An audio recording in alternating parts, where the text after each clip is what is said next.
This is Asteria and Eduron. We're hosting the TWI Talks after chapter discussion for chapter 9.69, both parts 1 and 2. So last we left off with the horns.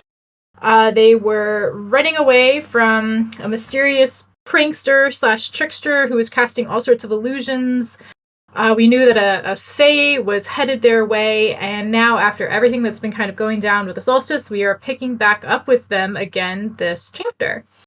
So we're going to start out with general impressions, and as you kind of type those up or ping us in the ACD reactions and comments channel, I will share an initial reaction that Donkey2012 left with us. And then we'll head over to you, Edron. Sound good? Mm-hmm. Okay, so Donkey2012 getting their thoughts in before everybody else. They thought this was a good chapter, 10 out of 10. They won't be able to make it to discussion today because they're going to be asleep since we kind of changed the times up this time. But they're really glad that they were right that things would start to become better after the extreme low points in the past few chapters. The chapter before this one especially, they really hope that trend continues. The part of Bograms and his friends being halflings that they found most interesting is that it really helps show how long the crossroads have been closed. Various pieces of the world's history that we know have been starting to weave together recently, showing us the web of connections that is the timeline. We still don't have numbers, but they don't really think we need them. Knowing which events happened before, after, or during which others is enough, and halflings in the crossroads gives us another clue for that. They love Pisces' new classes and skills. The idea of reanimating objects and places and just organic things is something they hadn't really seen before, and it fits so well. As does necromancers being total history nerds, though we don't really see much of that outside of Pisces, and maybe a bit from Az. They suppose Celt could count as necromantic history nerdiness. They're excited to see how Pisces' new powers will be used in the future. And they were saying, wasn't there something or someone looking for a historian or someone who could find and restore ancient knowledge? They think their name was Sylv something. Sylvain, maybe? Oh well, it's not like there's any connection between them and Pisces that could lead to them working together in the future, so no need to think about it. Vofia was good in this chapter, but we barely saw her interacting with the horns together as a group, so they really want to see more before saying she's a good fit or not. Kulf, though, is continuing to cement himself as a true horn every time they see him.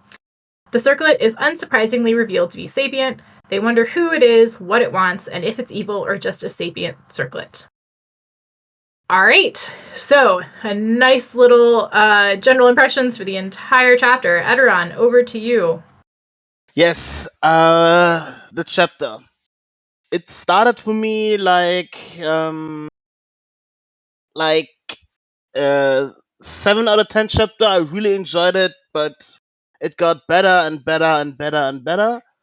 It was the gauntlet. Everybody suspected what this chapter is. We saw that especially at the levels at the end there. And we got, everybody had his part. The whole labyrinth trial theme where they were lured in was really nice. I liked it. We got nice character moments for everybody. I think the most emotional moments, the emotional anchor in this chapter were Kolf and Yvonne. These Well, two. those two Yeah, characters? Those two specifically, out of everyone else. I think they had the most emotional moments. Yes. Huh. Okay. Yeah, Well. I know. Pisces moment was also emotional. I know. But I don't know, something about Evelyn and Kolf getting over their fight and working together. Just, I mean, they punched each other out of traps. It's So that was I the always shining moment. Okay. Okay. I Well, I already told know. I already told Wiggles, if I see a friend stepping into dog poo, I'm gonna kick him out of the way. Well, I know. You just are a bit roboty and couldn't hear that. Oh, all right. So Any other thoughts about the chapter? nope, not right now. All right, so Lanu says that Sylvinia was mentioned, which makes the chapter 10 out of 10 by default, but it was overall fun, and Bagrams got bodied so hard. Smiley face. They really love this chappy. Also, Cult is very pog. Yep, that's their chappy opinion. Do you want to go ahead and take some of the speakers? Yes,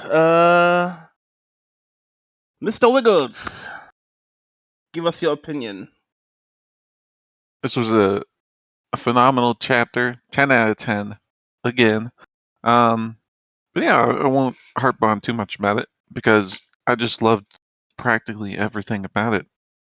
It was just a very, very fun chapter. It was like it was like a balm to the soul after the last couple of chapters. How difficult they've been and how dark they've been, and several people dying and then Aaron captured. You know, all of that happened. Meanwhile, the Horns was more like an uplifting tale, right in the middle of this whole system. Now we're getting them coming to Aaron, and it's just great. And I will agree with you, Eduron, that the Kolth Yivlon scenes were my favorite this chapter. But Thank you. all of the scenes were great, Yes, especially Pisces moment. But I really loved the Kolth Yivlon scene together. thank you. Normally I berate you for your taste, but this time, Mr. Wiggles, absolutely right. You have a favorite moment that you can specifically recall, or I just loved Kolth and Yivlon Mhm. punching each other while they're um, getting through Bogram's illusions. It was it's a very funny way to deal with that, and it just matches up with Yvonne and Colt so well. I love yes, it. and smiling all the way. Yeah. Indeed. Um. All right. Who's next? Mr. Europe. Yeah, I loved this chapter. It was great to like get back to the Horns, exploring and questing and whatnot. Like it's a great part of the story, and it's usually them doing it, and it's been a while, especially together. So it's really Mhm. good. Really enjoyed like everything about that, and I'm impressed that they, uh, in my mind, they all got really good character moments. Even like the limited stuff from Vofia got like, really, really good and like how to say it, really resonated with me or something. Mhm. How she was just got a lot of character out of her short moments. Uh, just enjoyed it a lot. Everyone got very good character development as well.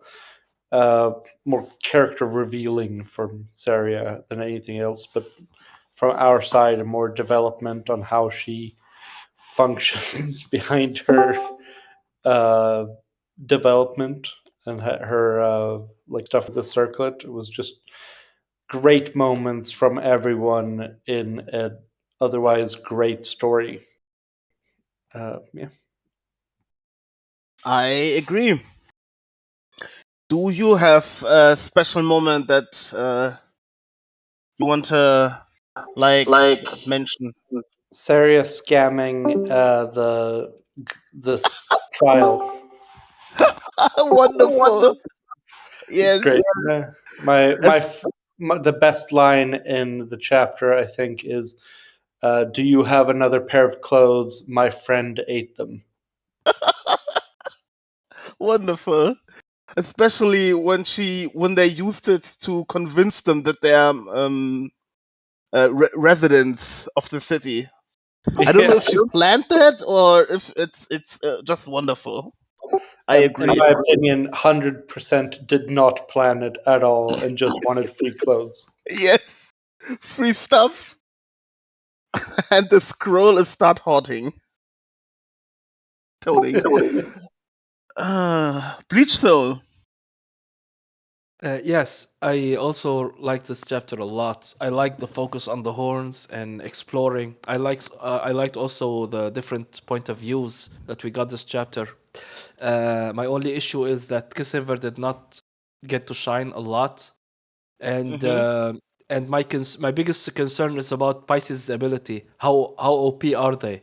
And we don't know much about them, but it could be really broken and some becoming really an issue in the future. I hope it doesn't become that, but otherwise, I really liked it. My favorite part was Pisces struggling with being necromancer, or at least and fearing that he will become an evil like everybody else. Yes, that's it. I can agree about the broken part. Maybe we can talk about that later. First thing comes into my mind that Pisces definitely should go to the dungeon of Liscor and started resurrecting everything down there. Things are still alive down there. We don't need to resurrect the Mother of Graves further. Get her back to her full power. That city, we've seen from these chapters that city was completely shut down when the other walled cities still existed, and you would have reanimated? Yes. Oh my god. Give them a challenge. They need something to do. Oh my god. It's the first thing that popped into my mind. Pisces going down into the dungeon of Liscor and yeah. resurrecting everything.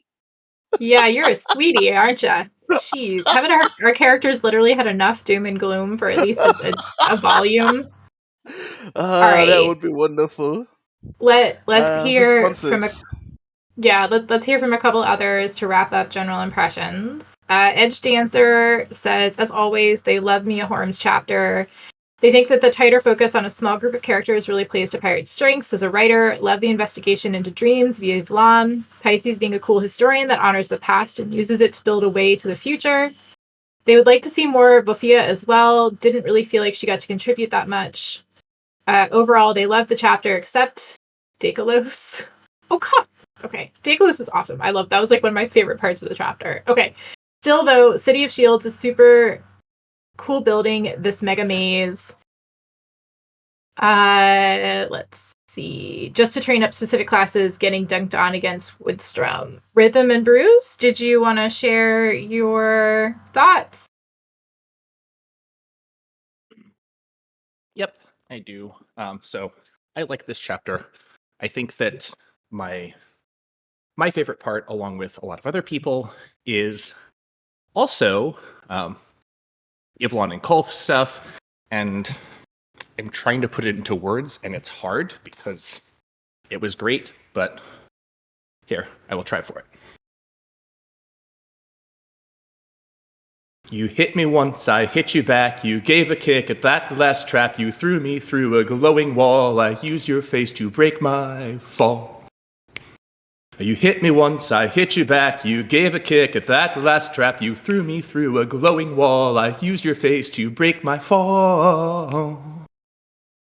Oh, my crap grid gives me focus, your bleeding leaves no stain. We jab and cross and sweep and toss for every step we gain. Violence, madness, shatter all the Bogrum's tricks. A kick in the teeth beats illusions, a kiss in the fist is better for some.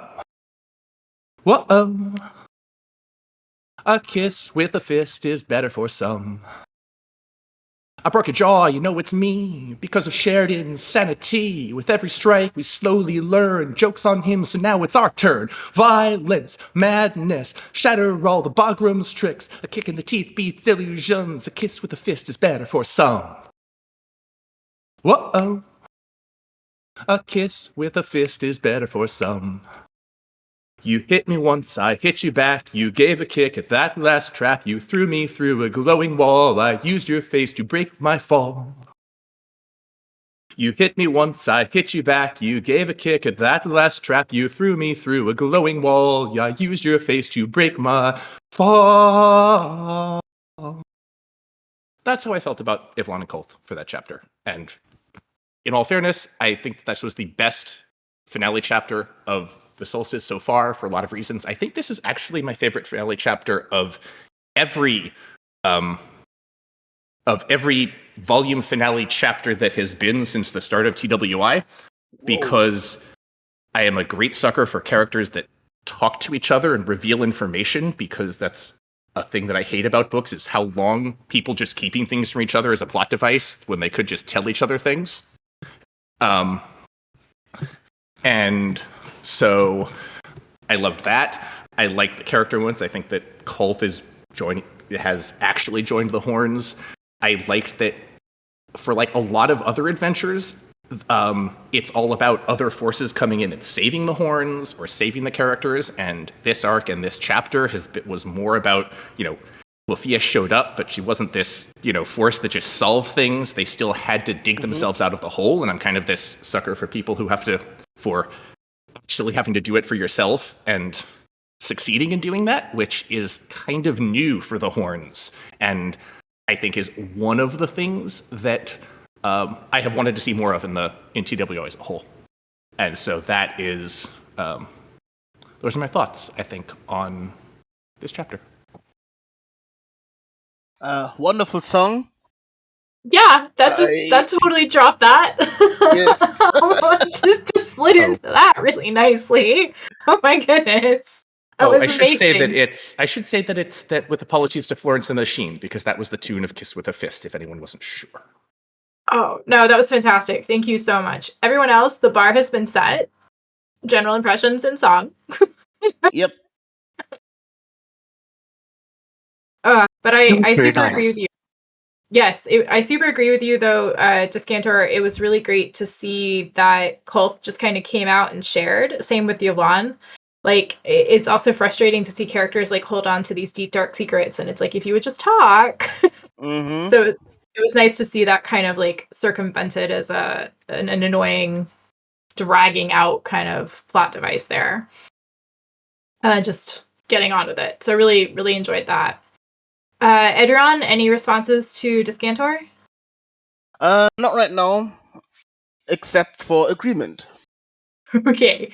Mr. Wiggles responding to Edgeanter saying that Decalos is cool beans, and we've got a couple people agreeing or not agreeing with this. So mixed thoughts on Decalos, but I was really cool to see. I was excited to see him kind of coming back towards the end of the chapter.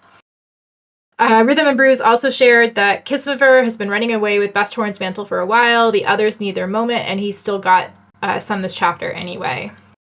I'll say that Kismiver was a little bit concerning for me this chapter, right? He was having these thoughts about he doesn't really want to be adventuring anymore. He doesn't really want to be in the line of danger anymore. He wants those nice moments, those fun moments, those group moments. And so it was kind of... Did it kind of signal to you, Eduron, that he might be thinking about retiring, essentially? I don't think... I mean, I think it's just what he wants at the end, but I have the feeling he will never, ever retire as long as one person in this team wants to continue adventuring. And but to see him have this individual feelings that is underestimated point of character growth on my moment, that he's not just the team, but on what he wants, especially what he wants. It's new, and I like that.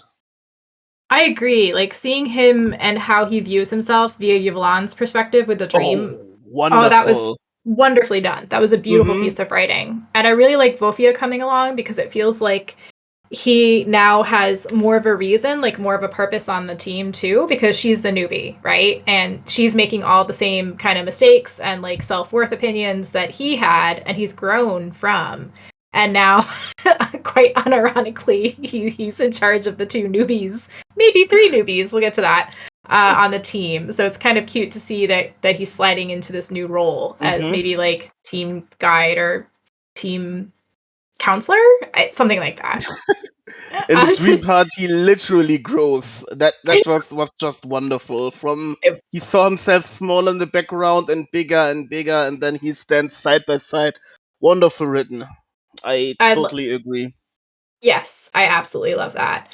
My only one point of concern is like for him, his whole life is kind of his team. And I do wonder, whereas like obviously this is written work, but I'm thinking kind of in real life, if someone was that kind of a not obsessive, but like their entire world kind of was your being, I wonder if that's ever going to kind of draw concern from the horns, especially when they maybe splinter off and start to do their own thing. So I just wonder if he can grow to kind of have more self-worth and prevent this kind of like clinginess that might occur with them being the center of his world, would be my one point of concern for his character growth. But let's circle back to Mystical Pie. They really enjoyed the chapter. The chase and the dungeon crawling were done incredibly well, but they particularly enjoy how everything was tied together with wonderful character moments. Kolth opening up about his time in the Wishing Well, Kissimiver getting annoyed at Vofia for basically just being him when he first joined the Horns, and of course Pisces' realization of who he wants to be and finding a class that combines his love of art, history, and necromancy. This is why the Horns are their favorite characters, a combination of high-octane action and incredible character moments with great inter-team chemistry. And Kineas was like, yes, check plus, I agree with this. And I also agree with that assessment. Improbable Blob says, excellent chapter, always great to see, or always love to see the Horns' interactions, and the fight against Bograms was wonderful. Their personal favorite part was Sirius scamming the construct out of enchanted clothes. It's so Syria. Like, it's just, yeah. Just thinking about it makes me laugh. And then she kept doing it, like, as soon as Pisces had, like, reanimated it, she's like, oh, we reset. Like, geez. Bleach Soul says that they like Decalos. Part-time Goo-Eyes says, Illusiony be like Decalos, more Decaloser. Am I right? Deck Loser. Got it. And Mr. Europe says that they see parallels between Kissimer's views this chapter and Laracel. They hope they talk.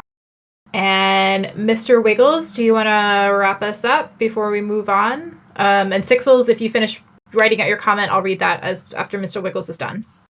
Yeah, I just wanted to say real fast. I completely agree with Eduron's take on Kissimiver, that he won't leave the team as long as any one horn is still there. Like, even if he wants to, even if adventuring is not what he wants to do, it's more important to him that that he's with his teammates. Like, he's defined his whole existence by it with taking the teammate class.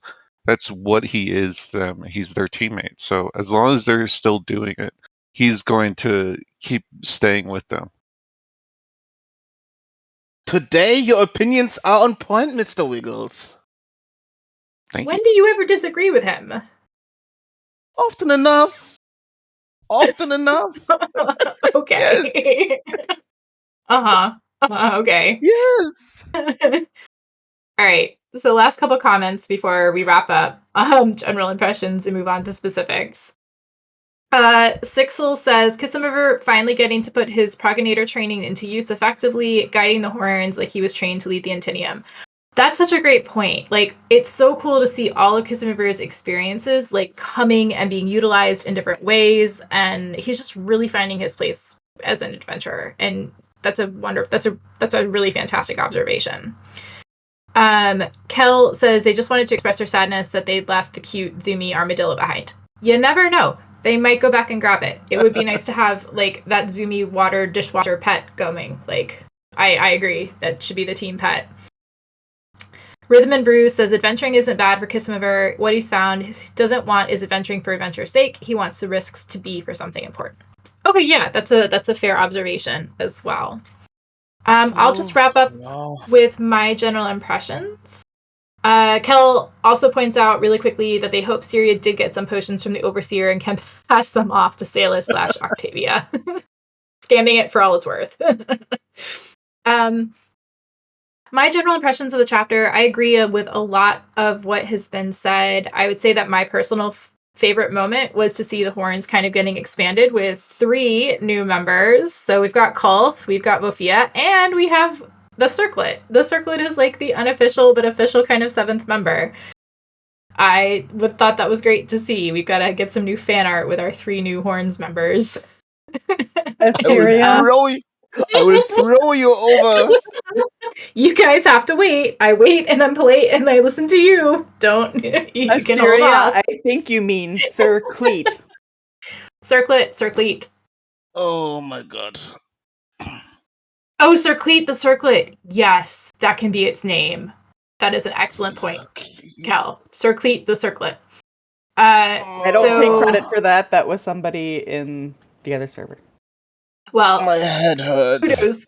Kudos to them. Circlet the Circlet. I'm allergic to that jokes. I'm getting a physical reaction from those. Eduron. So that was one of my favorite moments of the chapter. Things that I just was a little confused by. It was a little bit hard to follow the fencing moment with Pisces and him fighting against the Drake. It was a little confusing just to like try and follow his movements and what was going on, but I enjoyed the nod to fencing and the many different forms that it takes as a lover of fencing myself. And then following the dialogue between the teammates was a little confusing at times, trying to keep track of who was saying what. So just, yeah, with so many different members now on the horns, it's going to be kind of important to figure out like who is saying what at which time, just to keep track of the conversation. But I like that they're talking. It's great to see character interaction. Okay, so that wraps us up on general impressions, unless you have anything else, Eduron. Nope. Let's go to the questions. All right. Well, I chose the first set, and then we'll go with you choose next. The first set is a group of 3 that we're all kind of talking about the same character. The horns have a habit of picking up new best friends everywhere they go, as well as not getting any treasure every place they explore. So continuing on this trend, how do you guys feel about Bograms? Do you feel sorry for Bograms and the other mutated halflings? Do you believe Bograms was made evil, or was that part of his nature from the start?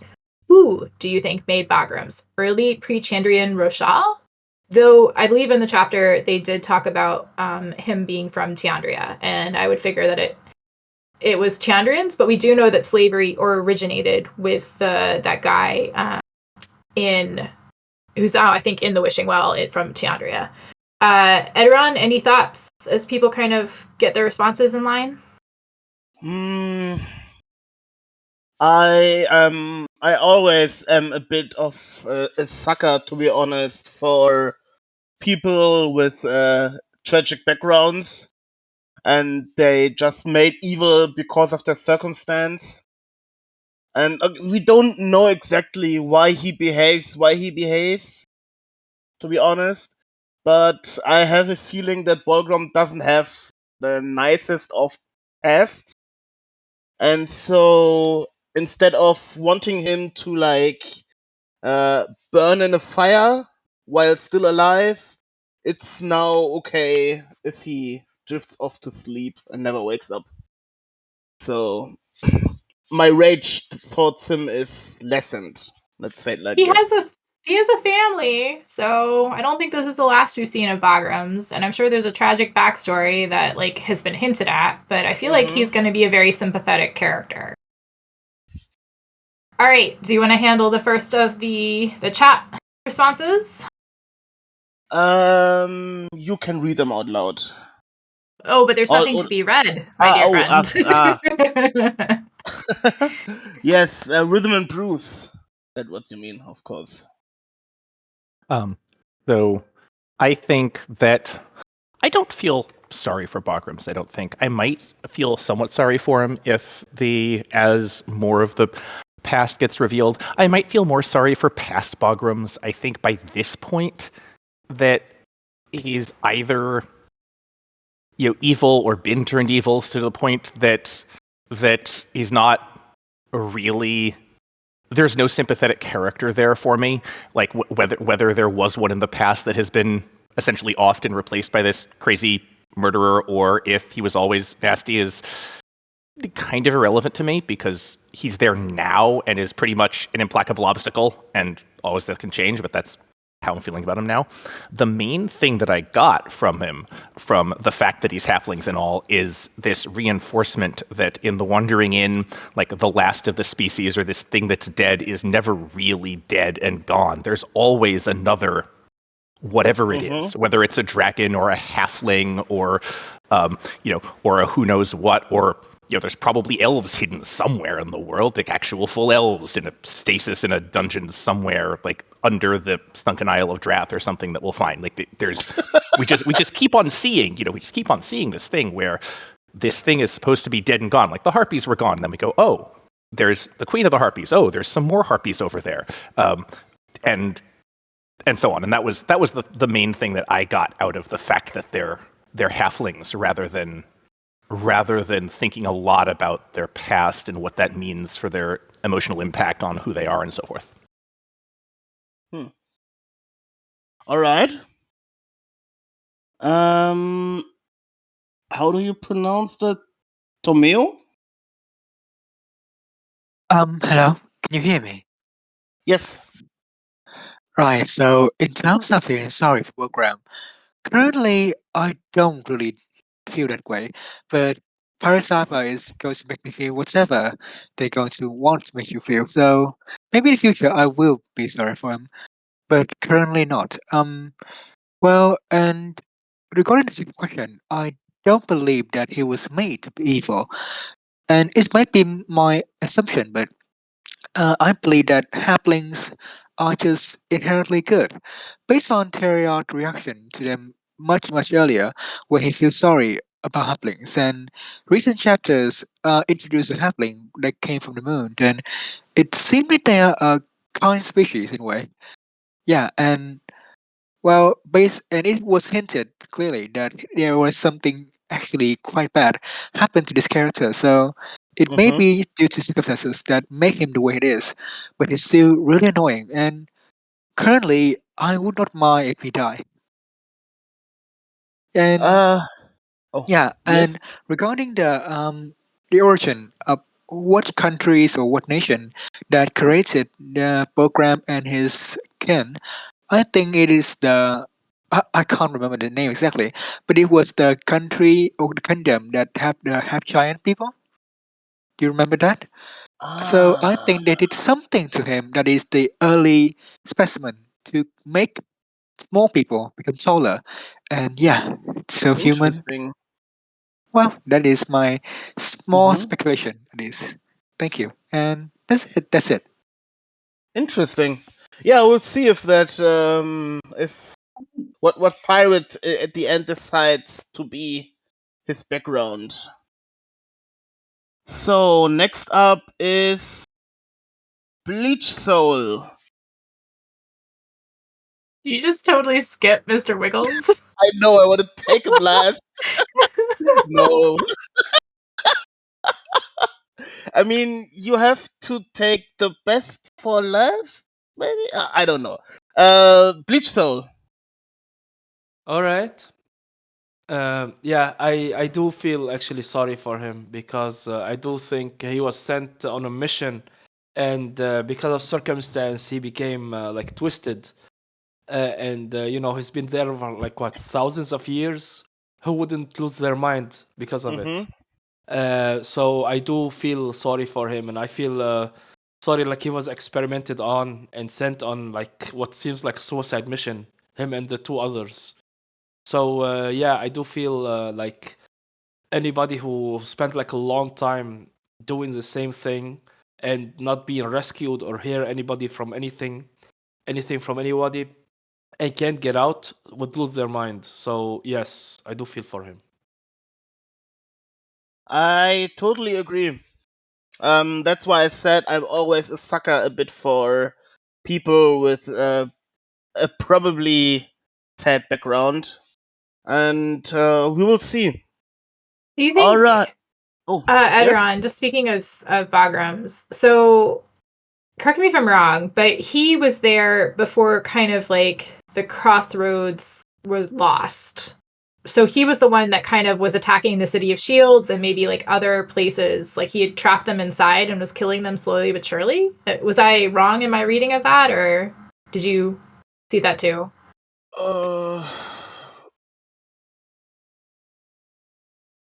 Like the way he was talking, it sounded like Tiandria actually sent him as a weapon against the Drake cities. Specifically, somehow like shut them in the crossroads, or maybe they were in the crossroads, and prevented them from leaving and hunted them one by one. And he's been there ever since. So he was actually there and caused, sounds like the fall of at least a couple of the cities in some sort of war that we haven't seen mentioned yet. Oh, I have not read it like this, but it could be. It could be. At the end, we have to see. In my head, he is just somebody who's trapped there for thousands of years and is slowly losing his mind, and who knows what long exposure in the crossroads does to people. And Well, it also sounds like he was tortured before he was sent there. I mean, yeah, it does not condone what he's been doing and what he is doing by torturing and killing people, but it does sort of make him a more sympathetic character if he was basically tortured into being a weapon and then unleashed on the Drakes. that's true. I mean, it's Drake, so it's okay, but now it's not okay. We do like some Drakes, not all of Yes, we them. do We like do some some of Drakes. that. I like Ilmaris. 0.5% of them, maybe. All right. Almighty Nubs is saying that what I was saying with Bagrams, they read it that way as well. Let's read a couple of responses.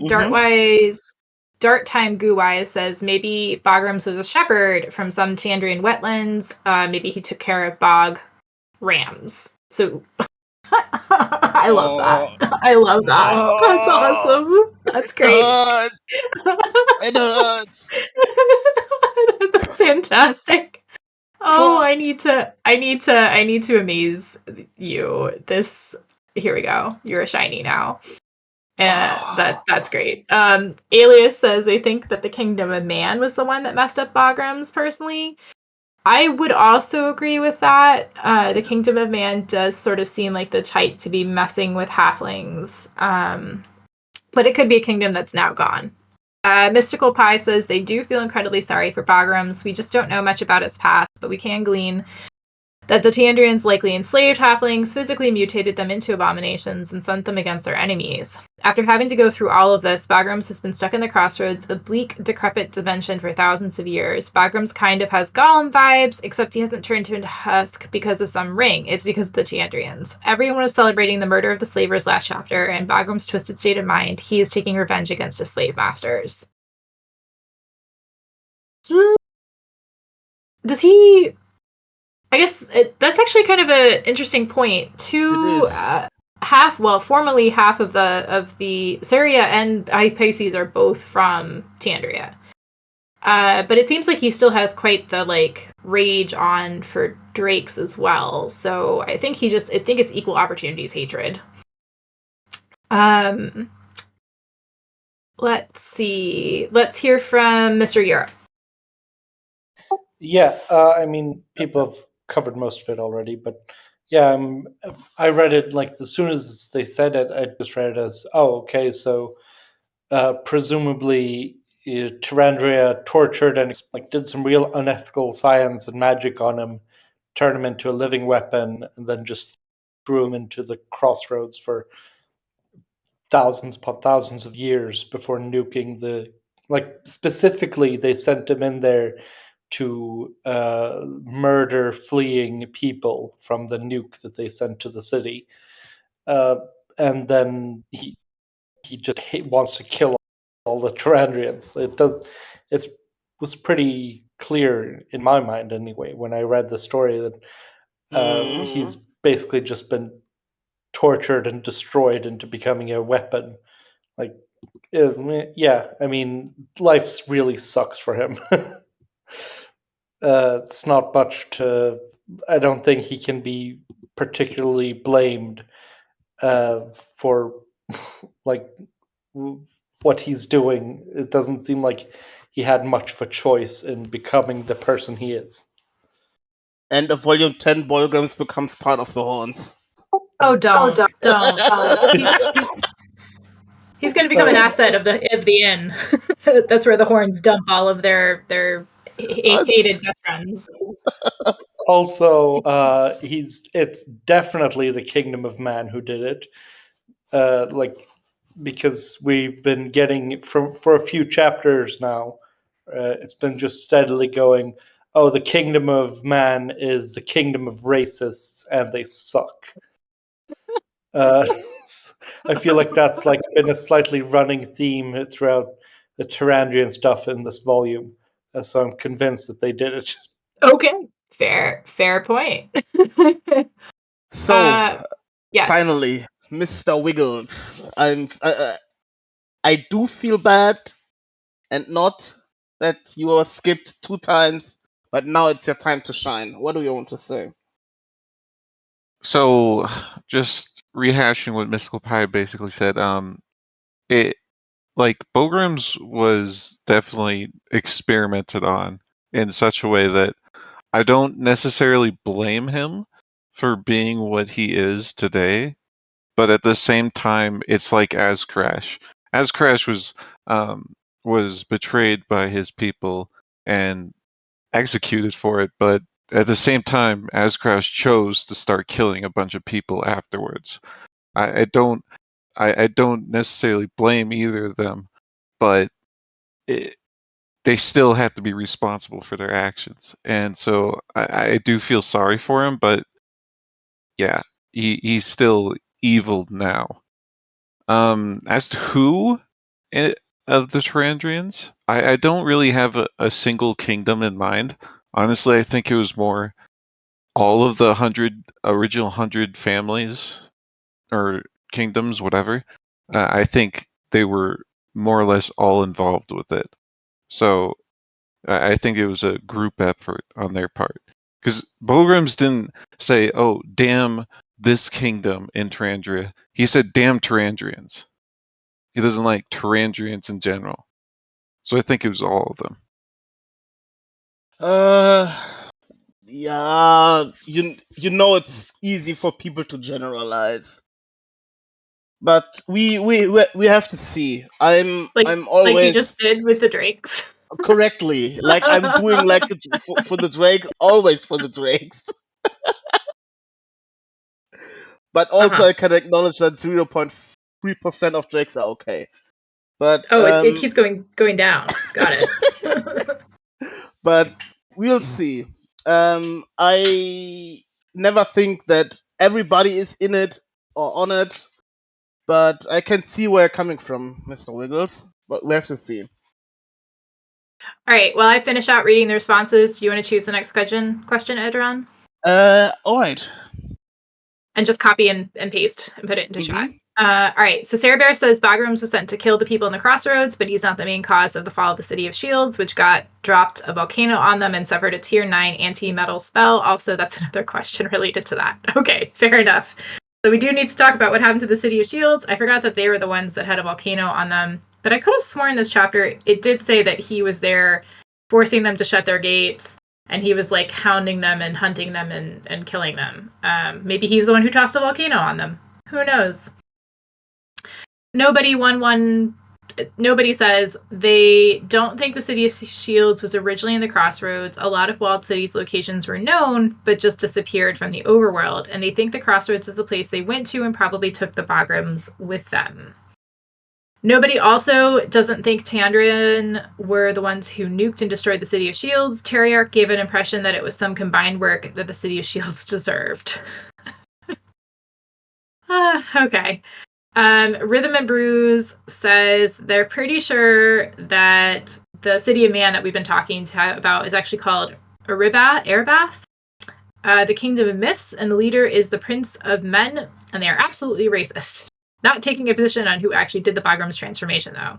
Kel says Smeagol and Bograms aren't quite anagrams, but they're awfully close. Lenu says their favorite thing about Bograms is actually their name. They feel like a happy child when they can just shout, Bograms!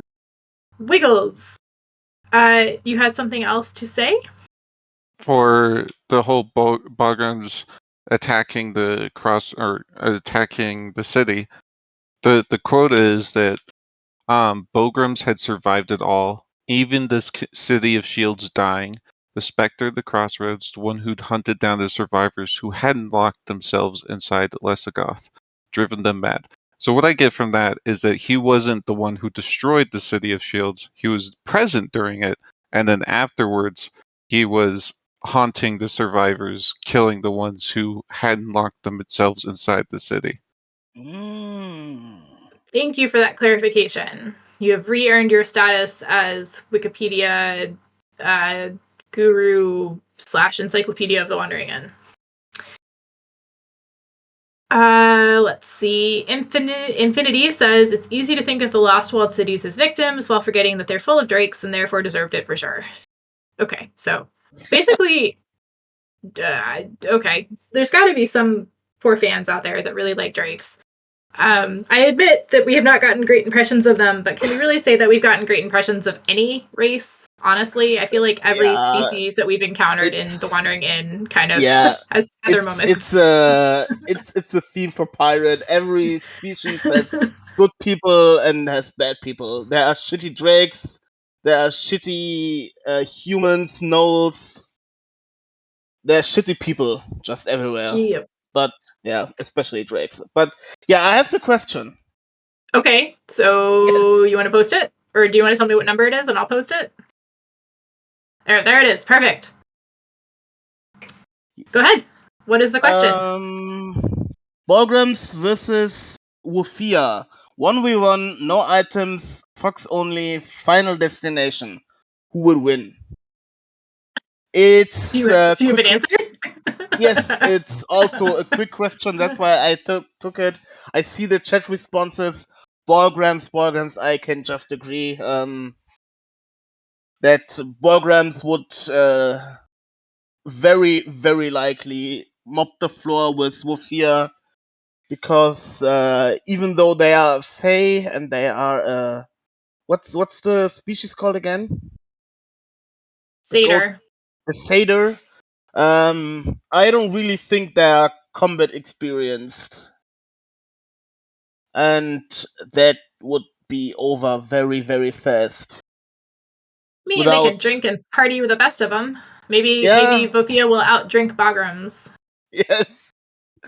But maybe I see many Bograms responses. Maybe somebody has another response. I mean, nobody says that they don't know. They think Wufia would be really good at Smash Bro. Rhythm and Bruce says Bograms is probably going to win unless he gets really scared so scared that Wufia can see him, he panics and runs off cliff, which is possible. But I think the general consensus is Bograms would win on a direct 1v1 only, no other support, unless Wufia is very, very good at taking advantage of her environment, which I would agree with. Too bad she can't summon a storm of fairies to do away with him. She's also turning down levels, so which is understandable given the fact that she was a fae, but that's not going to help her.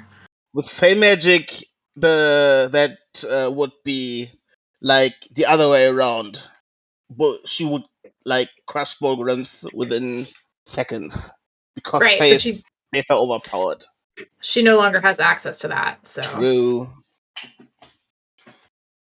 All right, you want to choose another question then? Yes, question 7. Let me post it quickly.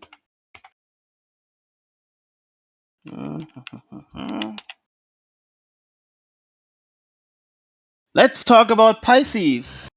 Did Pisces' new class feel natural? I would say personally it does, because pirate, it's again the long game with pirate aber, and we always saw Pisces as this history buff history nerd who just knows everything about wherever he is, about what happened there at some point, and to be able to resurrect that, I think it suits him perfectly. And let's I guess see.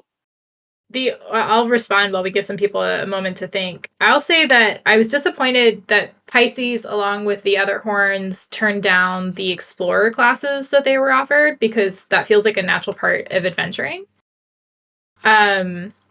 Especially Pisces, because he has this love of history. He really wants to dig into the older kind of things that are going on. The reanimation class kind of is a natural development for him, and it feels like he should also add on that like explorer class, so that maybe he shifts away from being adventurer and more into like the kind of adventurer explorer role when they, get done with defeating Chandrar and slavery and chased all around the world for stealing treasure. But it's yeah, like I think it fits for Pisces, but I'm very confused as to why he turned down the explorer class. That didn't make much sense to me. Maybe because people started to, I mean, the secret Kelp and Ryoka discovered about level cap, and that every new level and every new class is making it harder to level other classes. I don't But know how fast.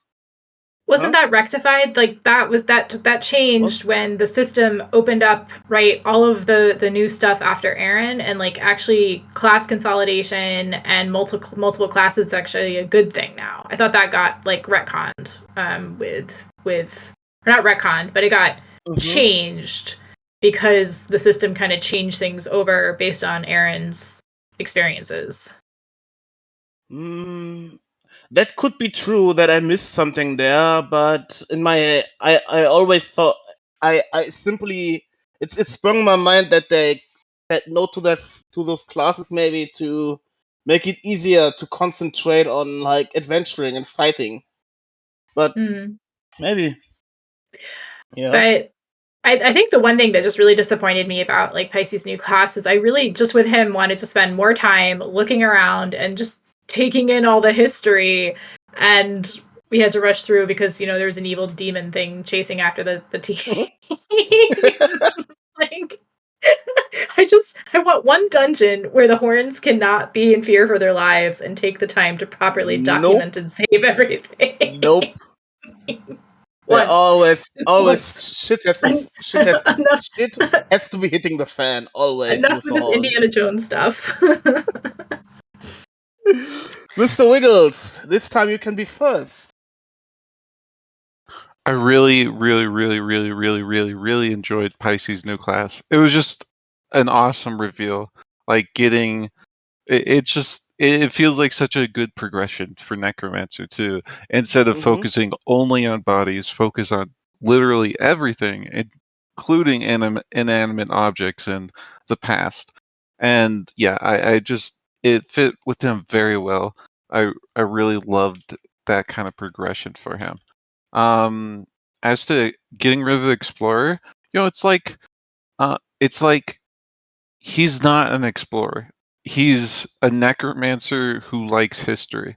And I think that's kind of part of the reason why he doesn't want to pick it up. And part of the reason why most of the horns didn't want to pick it up is because Eduron is right. They all know that picking up multiple classes can slow them down, even if Kolth, disagrees with them on that. And even if the system has changed some things, like getting synergy skills out there to allow more classes, multi-classing to be better, it's not like the horns are going to immediately know that. They've gone through their whole lives knowing one thing.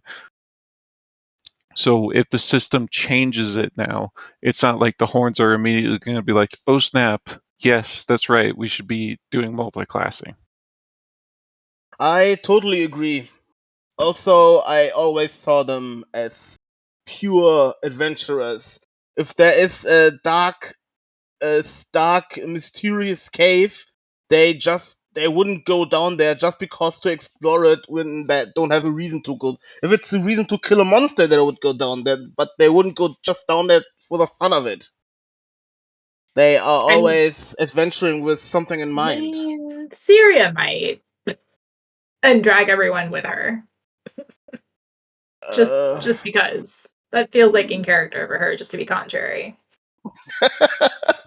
Just saying. Rhythm and Bruise, maybe. you're up next. All right. So, I mean, I think that the Horns have absolutely gone adventuring for adventuring's sake. Like the first adventure together was going adventuring. Half of their going into this adventure was partly for Aaron's quest and things, but half of it, but half the reasoning for it and Kalth's reasoning for it and so forth was just we want to be first into the crosswords because we're adventurers, damn it. And that's the thing that Kissenver is fighting against now in his head and kind of wants to go back to that. I only want to be an adventurer when I do it. I think that Pisces class is really cool. I think that I do miss the Pisces being this magical tinkerer. I hope he gets back to that with this class as well, because he used to figure out new forms of undead. He'd weave all these different kinds of magic together, which is part of what I loved about this. So he's there. I think that your Wiggles. This is the chapter in the arc, I whole think, that I keep saying I agree with Mr. Wiggles in general, which is kind of funny. I think that he's but Pisces and the Explorers, I think that the multi-classing part of it is that they don't know it, and part of it is, it doesn't mean that all multi-classing necessarily gets you where you want to go. It still might slow you down if it goes in the wrong direction. I agree that Pisces isn't an explorer. He thinks about the history, but he's not an explorer for an explorer's sake. He's in the same way that other people are. And I think it's great for Kissenver to take it. Like, the whole team doesn't need to be explorers. Having one explorer amongst them gets you a lot of the benefit, I think. And Kissenver's taking it because he's, once again, the best teammate. And so they'll get that benefit. And I think that the balance of some of them getting explorer and some of them not, is great. And I think that Pisces class will get him. I'm hoping it gets him this combination of being this necromancy focused, but still this kind of genius of experimentation and using a whole bunch of different magic together and coming back into that kind of thing. I agree. Pisces figuring out how to make his bear with the different bones and tinkering. I miss that. I like that. That was awesome. So one point of consideration, right, was, someone had asked about whether or not he can reanimate Halrick's arrow. I think they have, with reanimation, it has to be fairly old and kind of broken down, right? It can't be like, I'm going to go fix a wall that just broke. There has to be a bit of time to it. But then I would point out that I feel like this development with Pisces and whole reanimation thing going on, this feels like golems.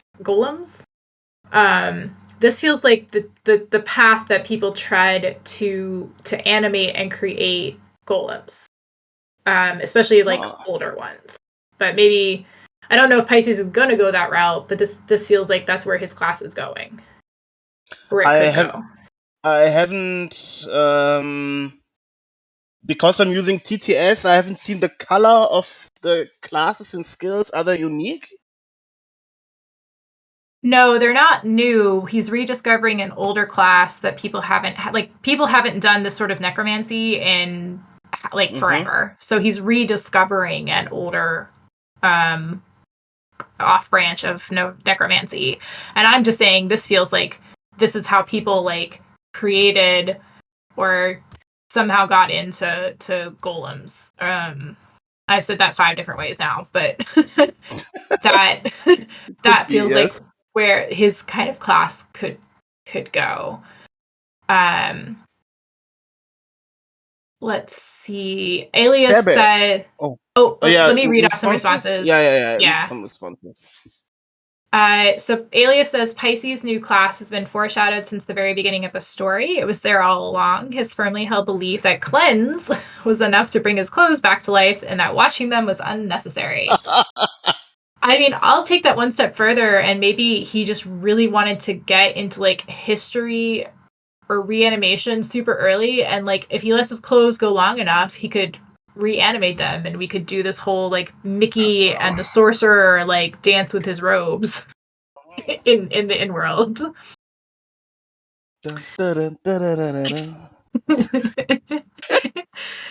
Mystical Pie says that Pisces' new class felt like the obvious conclusion of his character across all 9 volumes. They think it's reasonable to turn down the Explorer class because Yulan, Pisces, and Syria don't see themselves as explorers. Classes are an extension of identity, and they think that 3 of them are very comfortable with who they are and who they want to be. Their crack theory is that Pisces will reanimate Kelt because they don't want Fedahub to die. Be kind of cool if Pisces ends up being the next Fedahub. Just saying. They need a necromancer to take over to like somehow rework So that first whole thing. Lister's dungeon and then Kelt. Maybe never Liscor's dungeon. Just never. And Kelt. Kelt is good. Linu says Ayo, his new skills feel overpowered as heck, but his class feels very natural. He doesn't want them to be evil necromancer. He wants to be like Kelta. He wants death to serve life. He wants noble necromancy, one that is treated equal to other types of magic, one that can create beauty, art, but also utility and things that people need, not just to kill and destroy everything. Good for him. He's doing a good job. Pisces is developing in a very coolio way. Mm-hmm. I can't wait to see what Escoresh thinks of his or the reaction to his people. Yeah. Oh That'll my be god, I can't wait interesting. for that reaction. This is gonna be awesome. Especially Oh, because I he's like can't wait. Pisces' #1 fan. If everyone remembers Ascrosh like being Pisces like fanboy, which was super cute, even though Ascrosh is like very crazy and kind of anyway, he's got issues. Sarah Bear.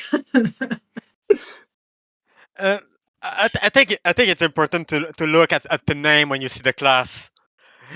Necromancer of Reclaimed Grandeur, which mean which means something that I think fit with what Mystical Pie said about Pisces being the helping Celt. I had an old crack theory where Askelash was supposed to be the one helping Celt as part of his redemption or something like that, but Pisces filling that doing that role right now, especially with his friend being on Chandra, Feto help offering to host his friend. I think it really have that, and also Seeker of Stories. That's not Pisces. Pisces. When you see Pisces, you think you want to be in a cave somewhere doing necromancy all day. He doesn't want to seek sorry like Satar wanted to do, and making a tribe with the book and the tale of the tale of the beast of Asbels. And I just want to talk about also fast the other class that got reviews. If Learn refuse Reckless Explorer. The problem with that is it feels similar to the Berserker skill she got. So I can see why she refused that. Casimir being offered accepting Tinium Explorer. We talk about how Casimir will accept anything, but I think it's very particular because the Antinium are an isolated people. They until recently they stared in the eye. Pawn made a whole religion about the sky, food, and normal stuff. So Casimir being an exile of the Free Eye and doing that sort of stuff that explore the rest of the world, that experience other thing is ironic in a way and pretty funny. With your refusing class is obvious. It's interesting that Syria Explorer class was basic. The other had Seeker of Story, Reckless Explorer, At Young Explorer of the Faith, Sarah only got Explorer. So I think the system didn't know really what to do with her in that chapter. So, I personally, maybe I misunderstood you, but Pisces just sitting in a cave and doing necromancy all day is not really how I see him, and that's why the class is fitting perfectly for him. These old stories, the old glory, that's what he is, and glory from from the past are stories, and that's why I think it suits him to seek out these old stories. the thing But is, when you look at PCs and the previous volume, in volume 1, Pisces was in a cave. because Obviously, he was in a cave. He didn't care about his lodging. He didn't care about some sort of comfort, even in a cave. He just wanted to do Toran in his way. yeah, Uh, because he had no uh, other choice. yeah, but I was considering in the other volume, and in volume 6, when the Orn were doing the world for this core, Pisces was sitting his ass on a rock, reading a book, flash step to another rock, considering reading his book, while his teammate was catching up on him. But what Pisces want to do is learn and just research his book, experiment, and do that sort of stuff. He doesn't really care about that he doesn't want to go in a ring like or search the truth in a way for historical knowledge like Satar does in the Mating of Tribe. He does. He want to learn magic. He doesn't want to learn that. Oh, Kelta fought that X nation at X moment and did X stuff. Yeah, But that's in his All right, story. Yeah, all right. we're gonna keep moving, Yeah, but we should take it to move live on. chat. But thank you for the. I think that's going to spark debates, so I want to keep going because that's going to get people going into debate mode. Kaneas says the class feels natural and interesting. The only thing that was a bit strange was that Deathbane part kind of ended up being a detour. He gets it, and a few levels later, he goes on a completely different path. I think to that, Kaneas, it's just that we see changes in how Pisces is handling necromancy and his opinion on it.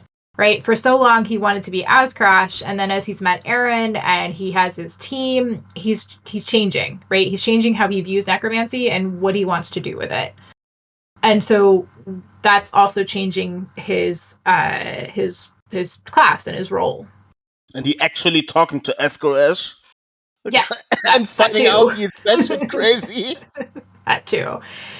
Infinity says the Pisces should multi-class more because Daddy Gillinet told him not to. Nobody says we do need to make the difference between reanimation and fixing. Anything he does is not permanent. It's just making it work for a short time.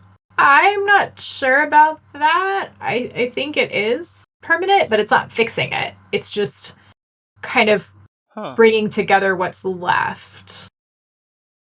So that was unclear to me. For me too. So the traps he fixed, they're gonna go back to not being fixed. I don't think though. I think they'll continue to work, but nobody's saying that it might be the case where they're not. So I don't know. I don't know if that was defined or clarified. Alias says it was actually unclear. Do people think it was the satyr who declined a class or Kiss him for refusing the Fate class? And Almighty Nub says it's Sophia who refused the Fate class, with which I would agree. But that did confuse me too. It'd be really nice if we have multiple level ups for multiple characters, that it's clear who gets what, because that has confused me on prior chapters as well. And anyway. Kel says Pisces is the Tony Stark of Inworld. He built something amazing in a cave with a box of bones. Okay.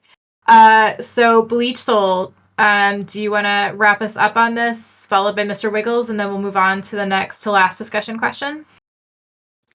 Yes, I do like actually Pisces and new abilities and new skills. I'm just concerned there should be like a time limit, or else it will be like very OP. And like an area limit. Like how much can he animate? Can he animate an entire dungeon, or can he animate like a room, or what? A whole city. There should be like hard limits on the time Mm-hmm. limit and the area he can limit. Otherwise, I think it fits him quite well. Yep. I think that the One dungeon room sorry, at a time. Oh, sorry. one dungeon Yeah. room at a time. Stop wishing for the Mother of Graves. Stop. Just no. Don't continue wishing doom on poor Luscore. Eduron. Eduron? Yeah. No, it's gone. I'm quiet. You don't have a witty comeback for that? No. I'm sulking now.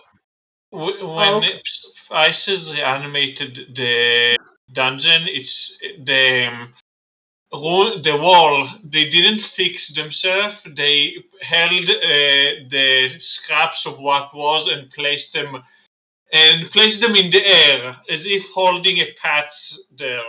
I think the moment the spell stops, let's say Pisces goes out of range, or or something like that, it will everything just stop, just goes back. That's what I got the impression. Well, maybe. I mean, my impression was that the reason that he was able to kind of do what he did to the maze was that he was using the maze's own power. It wasn't all from him. He was taking advantage of the power that the maze had, that it was self-generating, and that was why he was able to cast such a large effect for that kind of like a one-off. Under his own power, I think it's going to be more limited. Pirate will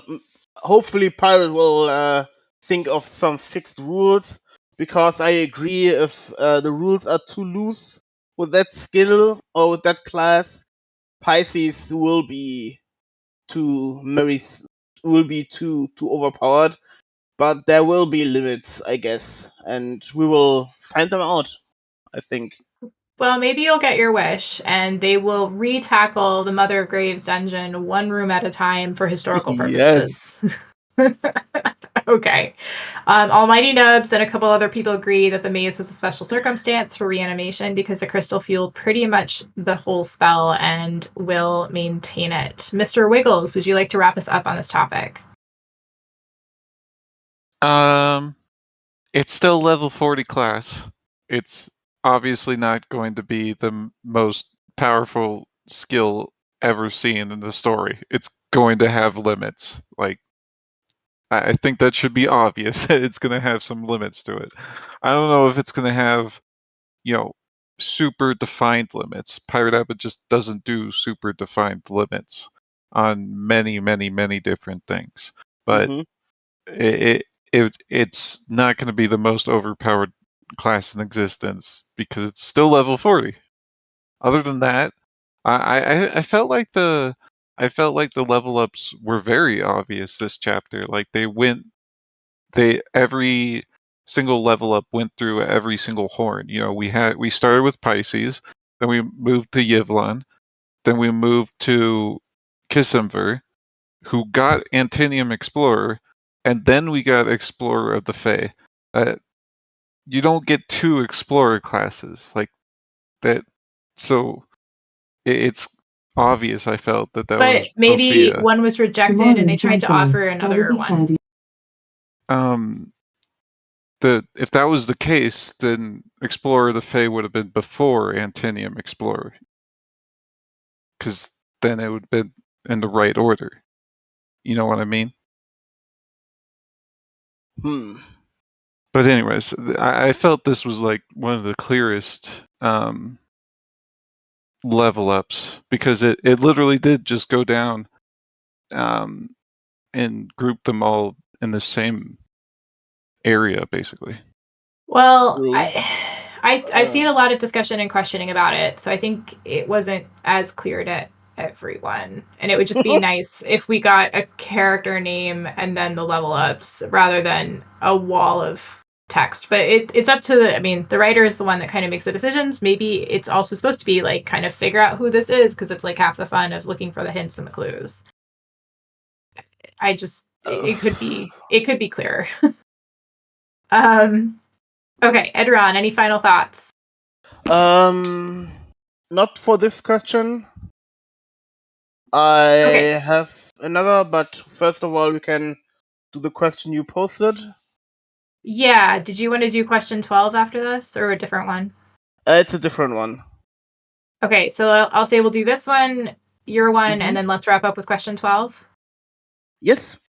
Okay. Sounds All right. good. So this question is, what do you think about Yvonne's dreamer skills? This one particularly intrigued me because we obviously events for the solstice had happened, and we were kind of catching up with the horns as to what had been happening. Everything with them, with what was going down at the solstice. I don't know how this could have been pulled off, but I thought it would have been really, really cool if in prior chapters we had been darting back and forth between like the horns and the events going on in previous chapters, because we are seeing Yvonne, right, like touching base with the Fae, seeing the gods, and it was just kind of really cool. Like, even though she's a low-level dreamer, it feels like she's kind of very almost like almost overpowered, but like, or for not basically being able to be a very creative mind, as has been hinted or talked about in past chapters. She seems like to be stumbling on some major secrets and individuals for what is a very low level class, and that struck me as like interesting. I can see where you're coming from. The things she saw and did sounds like a level 40 dreamer for the stuff she did. I can see what you mean. Yeah, I really am excited to see where that class goes, and I thought the fact that she was able to find the errands in by smell, which the Fae thought was hysterical. Yeah, that was awesome. Great. I really enjoyed that scene.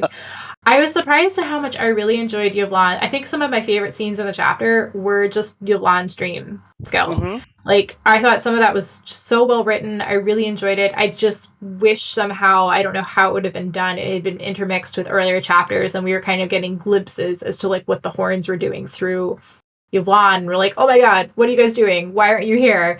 And then we have this chapter that kind of brings it all together. But I just like, that was just super cool. And the fact that we have that goblin pillow that kind of just came in, it's been mentioned in prior chapters, and we're starting to see it come to use. Oh, Eduron, what did you think, as people are kind of typing their responses? Do you remember how Yvonne, like the pillow was almost on fire, trying to get her out of that last dream where she was watching like I think it was the purple and the red like attacking each other across the crossroads? Like, what was that? I have no idea. I was kind of a bit confused about that part, to be honest, because I have no idea what this is supposed to mean. Do you think it's like old Drake cities like still attacking each other, or it's like it's what was making the crossroads kind of uninhabitable somehow? But why was it a goblin pillar? Wiggles just screamed in chat. Oh, okay. I don't know what that was. Sorry, continue. Yeah, I have no idea. But maybe Mr. Wiggles has an idea. Yeah, Mr. Wiggles, do you have some thoughts? Okay. I don't know how people are confused about this one. Alright, this one is probably the simplest dream ever. Do you remember when the horns were... Sorry, do you remember when the last horns chapter? Yeah, what when did Bograms attack it with? What did the Bograms purple attack and it green, or the purple and red people?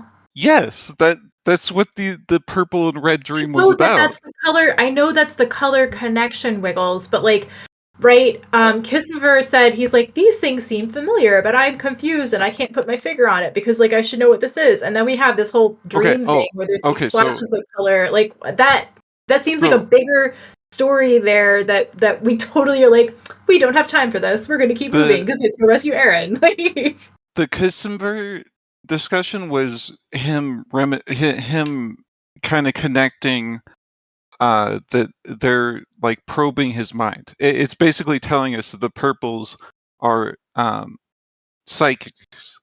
That's what they are. They're psychics. That's why they were pulling in Yvonne during her dream, is because they're psychic and they detected her mind. They were pulling her in. Totally did not pick up on that at all. Yeah, so that was it. And basically the dream is just that they're the red monsters, they're the purple monsters. The purple monsters are losing in their war in the crossroads, and the red monsters are slowly taking over the entire crossroads. So were the red monsters the Bloodfields? No, the red monsters are the fire monsters. So they have nothing to do with the Bloodfields. No. Not as much as far as we know, no. Okay. But I wanted to actually answer the question too. But the Givelin's skills are definitely being boosted a lot by the pillow itself. Like, she's a very low level dreamer, so her doing all this on her own isn't as possible. The pillow is definitely giving her a big boost. So that's where I think a lot of her skills are coming from. But also, I really did enjoy the dream sequences. They were great. Did you also think other than the pillow, it was also being in the crossroads? Like the crossroads is this like weird metaphysical, multi-dimensional place, and it allows her access to other places that she wouldn't otherwise get access to? It could be part of that, yeah. But I generally just think it's the pillow mostly. Because it only started, like, she only started the dream walk when she started using the pillow, you know? Yeah, that's fair. Well, some thoughts by others. Dart Time Goo says Yvonne is getting boosted by the pillow, and Aaron managed to steal swords and assign classes even without a class to boost her dreams. Nobody thinks that it's a case of unlock natural talent and not our class leading here, just like Aaron walked into Avalon in Volume 2. I mean, that's a point. Like, maybe the fact that Yvonne is so uncreative mentally allows her clear, I don't know, control or view in her dreams, like with dreamwalking. I know you're chuckling at me, Eduron, but like, come on, it's a possibility. Yeah, I mean, to be so bad at something that makes you good at something else, I don't know. Okay. Sarah Bear says that Yvonne's dreamer sounds really strong. She can walk into people's dreams. She can interact with people and create lucid dream situations for other people. She walked into a fate stuff to talk with a phase. Like, WTF? That sounds too strong for a low-level class. Infinity says they think Yvonne's close connections to their team to helped her connect to their dreams. Yasha also has that very special pillow. And Dark Time Goo says that Bella warned the Doombringer that getting a dreamer class was unwise. Interesting. That's a good point. Edge Dancer says the Goblin Pillow is supposed to give you good dreams, thus its enchantment is trying to eject the sleeper out of bad dreams. The purple people got stronger with more around because they were hive mind. Hive mind noticed Yvonne and pulled her in. The pillow protected her by waking her up. Dark Time Goo says everything since the delivery chapter has been Yvonne in a dream. We're not going that route. We're not. I think that was Roseanne that did that. Like, it was all a dream. Like, we're not doing that. The Aaron Kummer theory. Okay, Bleach Soul, close us out on this.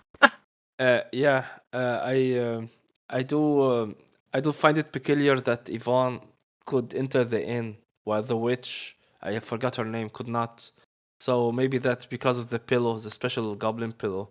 Because otherwise it will be very OP if she can just walk in to other people's dreams and places, even though they are protected, like the inn, for instance. Yes, I thought because with the inn, I thought it's because of the connection. Hasn't the Fae speculated because she is way more connected to the inn, like the witches are? Yeah, Wasn't but she's like level. She's level what, 8? So she's very low level, so she shouldn't be able to enter. That's true in the first place, yeah. All right. Well, Kel points out that Bella did enter the inn. She was in Mishra's dreams. It's the garden that's protected, and we do know that, like, the inn was being hidden with the bread. Yvonne was able to find her way through. She could get into the inn, but she couldn't get into the garden where she saw Aaron sleeping. Infinity says, for some reason, they are reluctant drawing comparisons to Wheel of Time, although quick to compare Origin to Avatar Last Airbender, but this gave strong Talarian Rehad vibes, which definitely made it seem like connection of dream abilities to the crossroads was real possibility, adjacent dimensions layered on top of each other. Yeah, I wonder if just Yvonne's dreaming abilities were way boosted by location, the pillow, connection with teammates, with Aaron. That said, I thought her dreaming abilities were super friggin' awesome. I love how Pirate gets so creative with these kind of classes that maybe most people don't think anything of, and turns them into like way essential, like you know, screw going for the fighter class. You need to get creative with these other like nothing classes that you guys didn't think anything of. And that's been the refrain again and again and again across the Wandering Inn, where hey, Edgekeeper is basically like leading the charge against the dead gods. We saw a mention of the dancer class being like the person who turned back the Creeler, right, during the Creeler Wars. Like, it's these underutilized classes again and again and again that are going to kind of, you know, carry the day when the day is dark. That I just, it's really cool. Or maybe it's the solstice. Could be the solstice too that is powering the dream thing. Absolutely. Eduron, you want to post your question? I don't have a question. I thought we were gonna do number 12 next.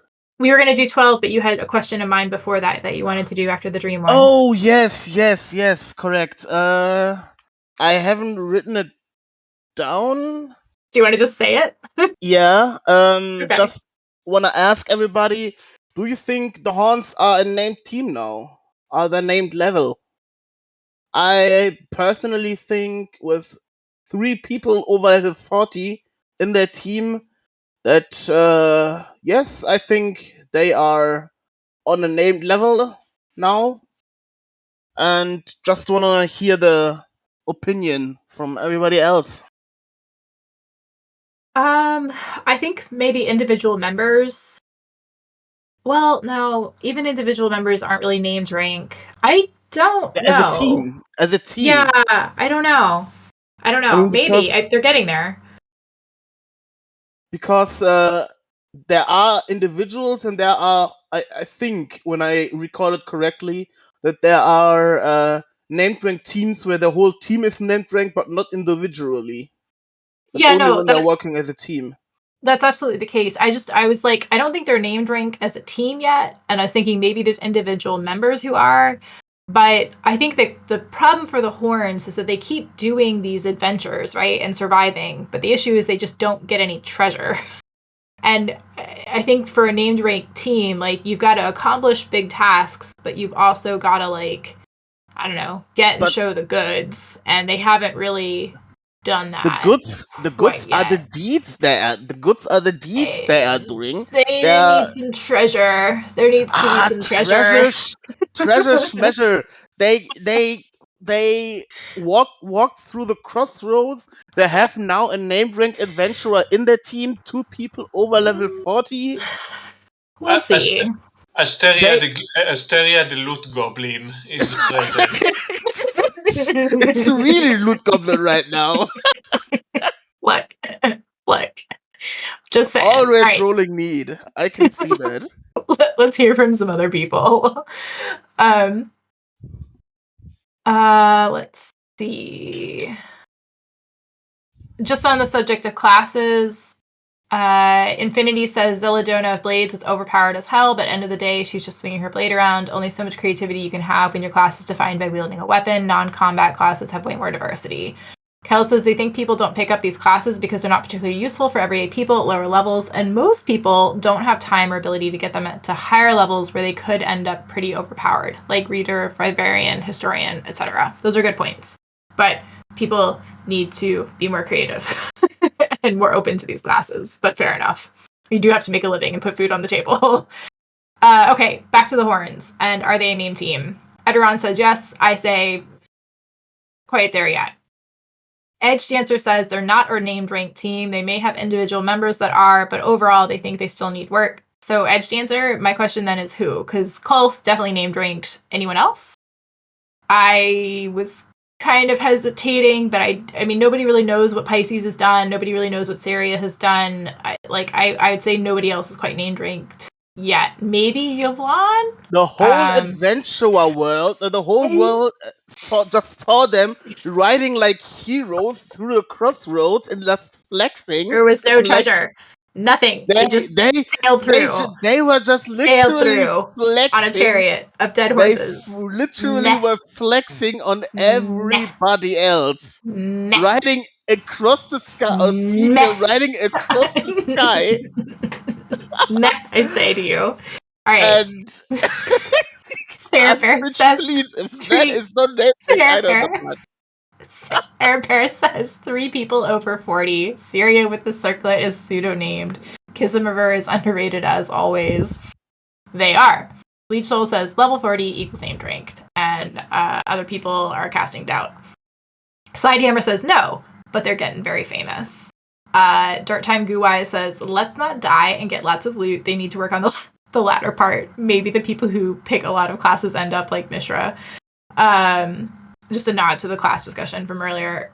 Edge Dancer says that Yvonne is probably named ranked. Alias says, the definition of a name team is kinda that everyone knows your name. Agreed that if anything, the flying across the sky literally fulfilled the requirements of being named. Thank you. No, Halrak wasn't even named ranked quite yet. They're not there. But he was about to. Why do we have to mention him? They're not there. God. I know. He's coming back. Aaron's gonna get him back. He's coming back to life. She's gonna resurrect him. It's a done deal. Out of everyone she's gonna resurrect, it's Halrak. He has to come back. Pirate. That's hoping. Pirate needs to. No, Pirate has hinted and thus made the eternal promise. Halrak is coming back. Right now, it's. I will hold him to that promise. Yeah. I will hold him to that promise. No. All right, continuing. It's a bit like Kanea says. It's a bit like Ilya Arksinger's team. They only have Ilya as named rank, and were considered one. The Horns should be at similar level, less people, but with Kulf and now both Pisces and Yvonne at 40, maybe a weak named team. Cerebus says Ilya's team was not named rank. Almighty Nub says they think they're named. So Ilya was named rank, and then her team as such was lumped onto this. Alias was shit. Yes, we know. They were shit in many ways, for many reasons. She herself was shit. Okay.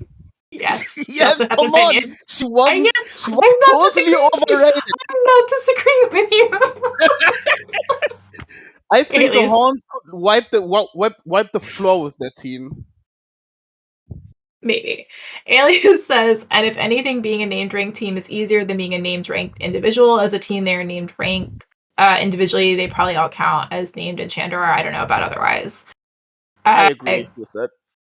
Sarah Bear says that was famously a problem for Ilya. Her team was full of golds, and Ilya was named, and Ilya's daughter was mad about it. Alias says that Halrak, what if Halrak becomes the next member of the Horns as a ghost that Pisces brings back? Almighty Nub says Kulf is a named ranked by himself. Adding 5 other Horns only makes that stronger. How is the team not named? Kel says, well, the south of Israel saw them riding across the sky. They don't think it was actually the whole world, but the whole world did see them at the Village of the Dead, and they've gotten loot, points at Sir Cleet. Plus Pisces' book gives rings, Kismir's sword. Kismir doesn't have a sword anymore. The sword is with the Empress of the Beasts. Yeah, and he's howling about it ever since. Kulf just existing. And Sirius got a whole bunch of enchanted underwear, and Pisces got a dueler's bell from the City of the Shields. They're on their way, guys. They're on their way. They're not there quite yet. Are already there. Bleach Soul says, what were the Horns called after defeating the adult Kreeler? That gave them status with our favorite kingdom, but Hell's Wardens, but that didn't qualify them as named ranked. I think the question is, if they're not named ranked, what the heck are the other named ranked people doing that what does it take to get there? I mean, if we look at individuals like Salus and the Aaron's assassin and all the other individuals, like, what are the horns missing? That's just combat power. These people are just ridiculously strong in combat. That's why Well, they're name ranked. let's hear from Mr. Wiggles on this. All right.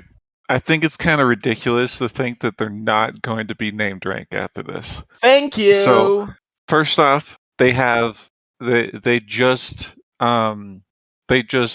got out of the Crossroads and gave Crossroads access to two different groups, the Gnolls and the Drowned People. So that's two giant groups of people who owe a lot to the Horns. That's already named rank, in my opinion. Then they had their names across the sky going through the Crossroads. That's just publicizing that they're named rank. And now they're about to go into a giant battle. A giant battle where they're definitely going to be instrumental in it. So if you're like thinking, oh, they haven't shown that they're very strong. Well, they're about to go and show how strong they are. So everything about this screams they're going to be named rank. So I don't know. I don't Copium. see Copium. any You guys other are accusing way. me of copium? Copium. What? My goodness. What? Okay, listen. That's not copium at Stubborn. all. It just Hopeful. listen, wait, hold on. Wait 1 second. Do you know how Kolth was named rank? Do you know how he became named rank? He I don't, do we survived know? he survived his team, his near to named rank team all dying. And he came out. Like that's all it took for him to get named rank.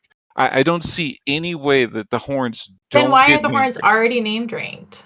Because they haven't done that particular thing. Like they got out of the Village of the Dead, but that was with a bunch of people, and they just teleported out. So that's And already they're going to fight in a massive sea battle, but they're going to have Aaron, the demons, and everything else that shows up. But they already have a bunch of stuff behind them before that too. Indeed. I think the horns need to go back to the Sword dungeon, and they need to see that through. And then they get named ranked. Oh no, it's not going to be That's that. what they need. Yes, It's Mother of definitely Greys not gonna be versus that. horns, because Halrak Typhus is is no gonna- longer going to be killing the Mother of Greys because he has been put in a horrible place that we need to resurrect him from. But yes, He's not gonna be resurrected. he's coming back. Aaron's He's already dead like for trying to good. figure out a way to do it. He's dead for good. Dead No. for good. No, For sure. then the horns are Anyway, never getting named right. That's all I wanted to say. What is one thing to do with the Epilogue? other? Epilogue of V9. So Epilogue of stubborn. V9. Horns named rank. That's going to be part of the And then epilogue. Halrak will be coming back as well and sitting in the inn with a fairy drink and being like, remember that time that I died trying to protect everyone? I'm back here now. Yes. So, moving on. Moving Sarah Bear, on. what are your thoughts? I just want to add more context to the name rank stuff. It's supposed to be a lower prestige than name rank in general, and I want to talk about case where that almost happened, where people could be named rank team or individual. To have Seeker when they were 8, it was said they were going to be a name rank team, but then Garen Betrol happened and they lost the prestige. They were supposed to be a name rank team while being just solid gold. Really solid gold. None of them were named. And volume 9 and the chapter where Pacey goes to take a bath with Tessa in Namtown, Tessa says one more. Once you reach 40, you become name. In her opinion, and now we have Cold being already a name rank. Evelong being over 40 with the combat class. Pisces being over 40 with the combat class. Surya, people were arguing in the other server that Surya is technically named with the circlet. A lot of people were arguing that. And now they did book extremely prestigious stuff like surviving the village of the dead, everything in Chandra, like case documentary, Pisces surviving Rochelle bounty, everything now in the crossroad. Like What shit, else?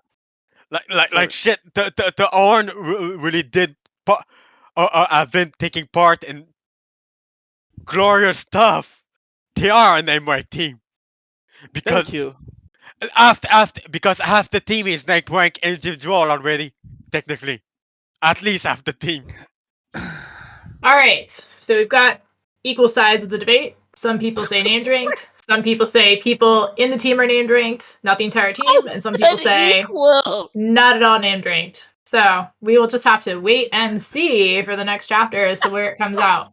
How's this equal? Edge Dancer says being named ranked is not a popularity contest. Kanea says it should be strange for most people in the world to go from silver to named ranked in less than 2 years. Most people would say they lack experience. Maybe if they play a very large, very public part in the naval battle. Edge Dancer says named ranked team does not equal named ranked individual. Sidehammer says Wiggles changed their mind and they forgot about the sea battle to come. They'll be named ranked after that. Dartwise, I am not reading that one. Nope. Keep trying. Sahalis says, oh, sorry, Eduron, what did you say? Not being named ranked, not being a popularity contest. Uh-huh. Again, the Artsynada lady, she killed Villain the Kind and become named ranked after that. And I mean, she killed a goblin that had been terrorizing an entire continent. And after that she had to train to be as good as her status allowed, because when I recall correctly that she trained her ass off after that still. Yeah, And but that I was a whole still case think of she people. sucks. Well, oh, okay. Well, we know she doesn't suck. She was actually quite skilled. But that was a case of where like she was assigned named rank status, partly based on popularity, but also people thinking she had more skill than she did, which is totally like that's fair. Sahela says the horns are as close to named as they were to gold before the Creeler fight. They don't match up to solidly named ranked people. They don't have one skill that can change a battle, which is what named ranks have, a defining feature. But as with the Creeler battle, they're sort of strong enough to be at the next level at. And when they are recognized as named by the Adventurers Guild, it will be very clear, while it isn't now. Eduron, your thoughts? How is Frost Giant Behemoth not a game changer in any battle? I agree with Sahalis' assessment.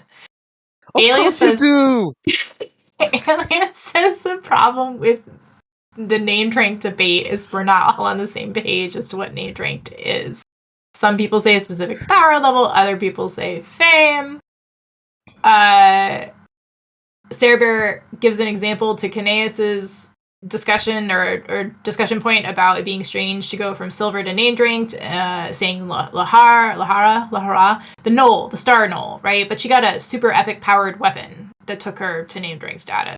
Alias says, oh yeah, and we have some people arguing a team being named ranked is harder than an individual, and others are that becoming an individual named ranked is harder.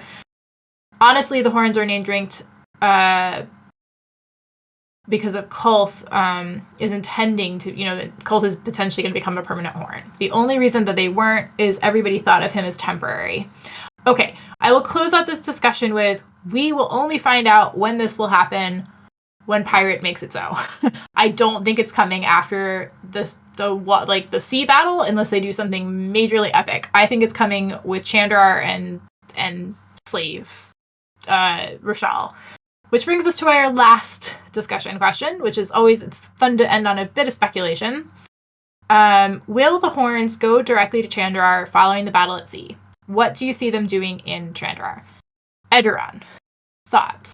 I'm not even sure if they are gonna enter Chandrar and will not just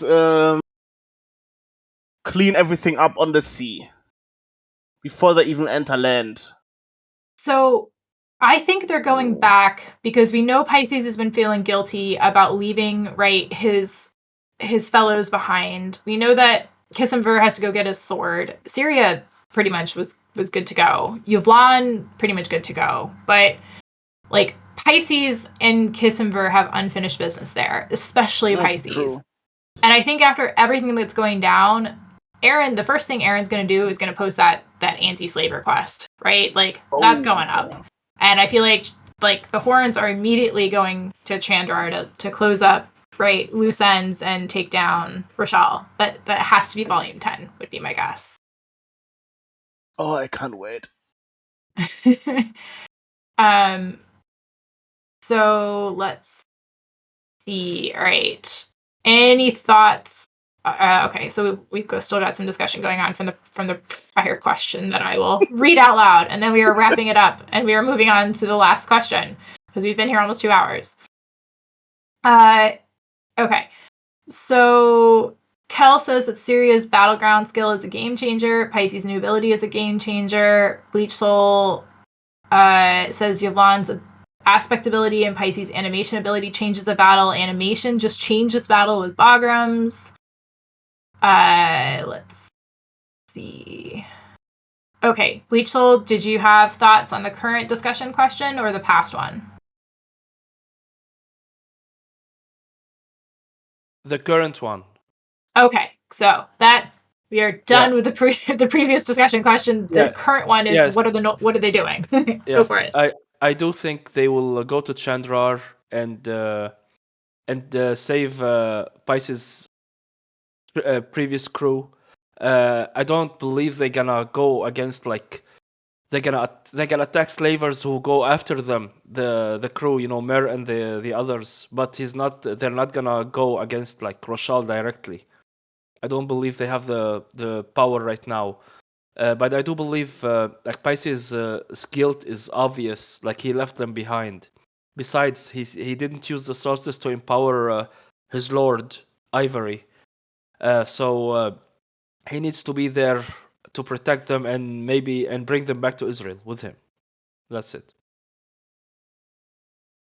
Some good points. He did promise to bring them to Israel to safety. So even if Pisces goes and collects his friends and brings them to Israel, that I think that's actually a good point too. Maybe they don't stay and fight.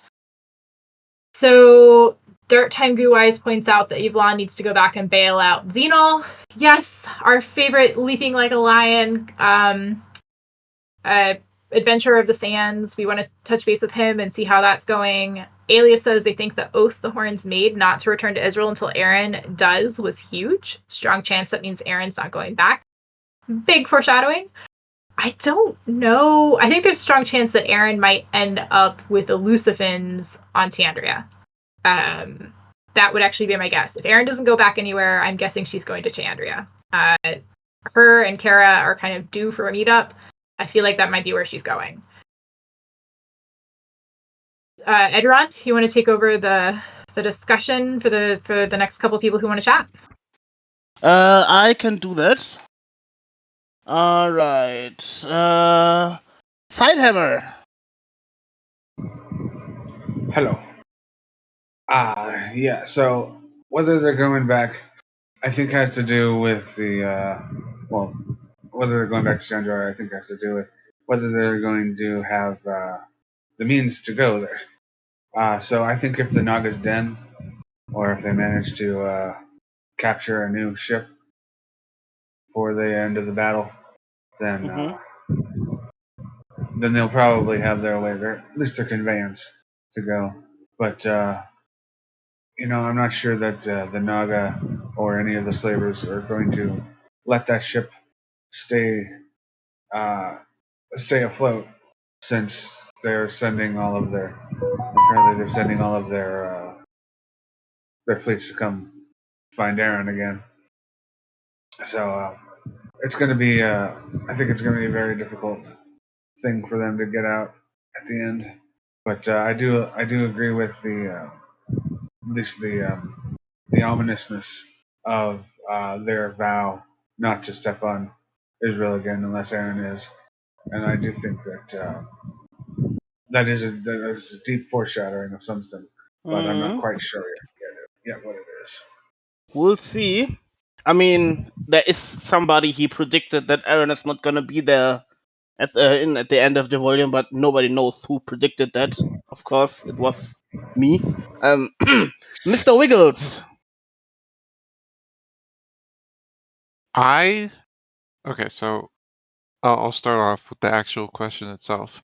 I don't think the horns are going to go directly to Chandra. First off, because Aaron is not going to go directly to Chandra, and we know that they're not. The horns are not going to return to Israel until Aaron comes back, and they're going to stay with her until Aaron goes back to Israel.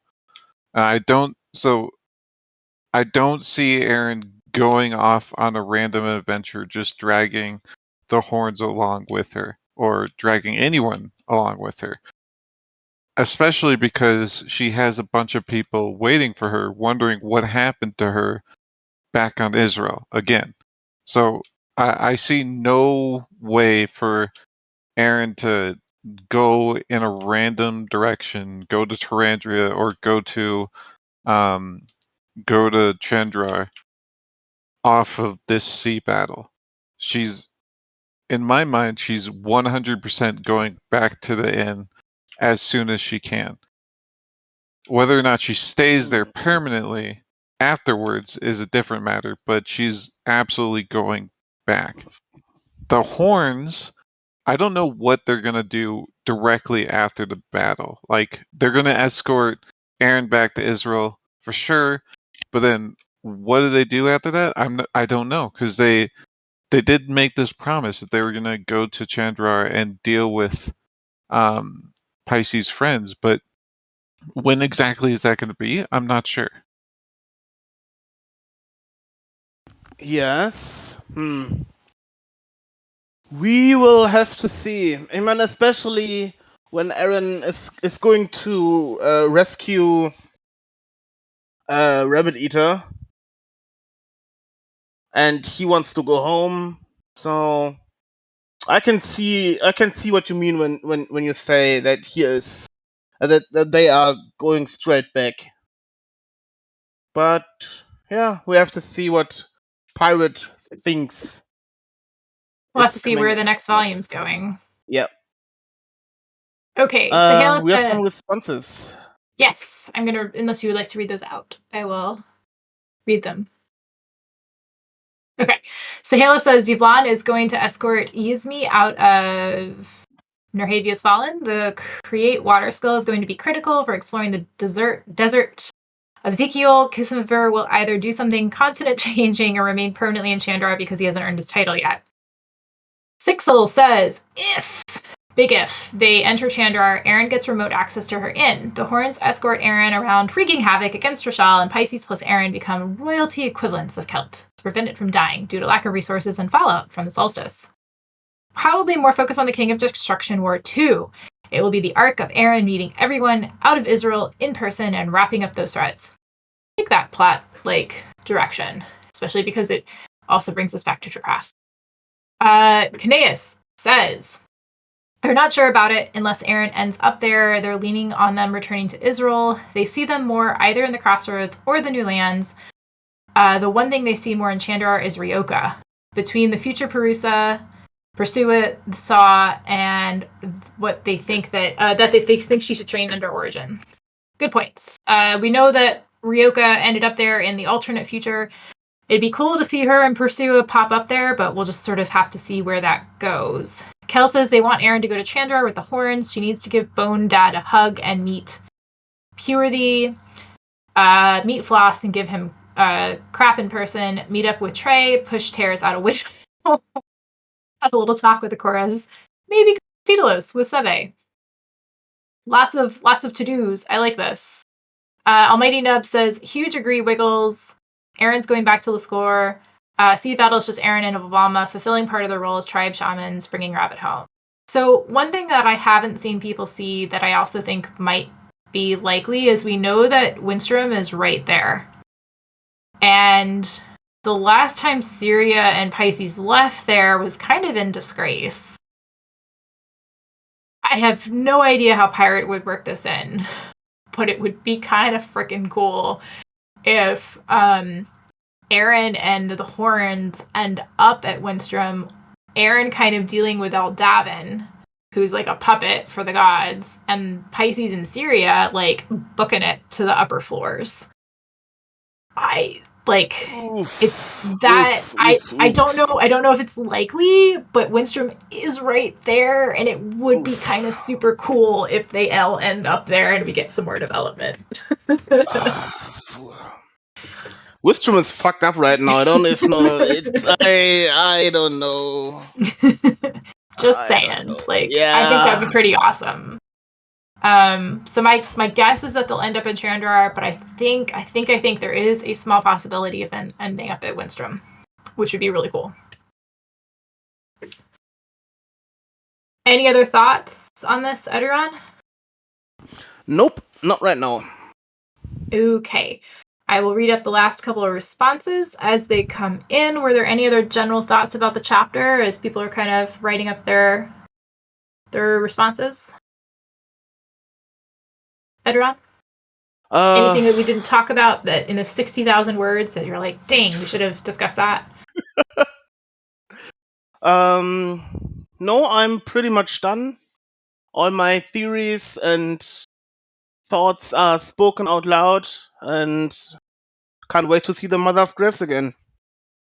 I'm very much looking forward to all 7 horns getting the recognition that they deserve. I just don't think it'll be after the sea battle. But if they totally conquer the, whole Windstrom, dungeon, then they'll be named ranked. That I could see. Because they're totally doing it on their own power. Stubborn.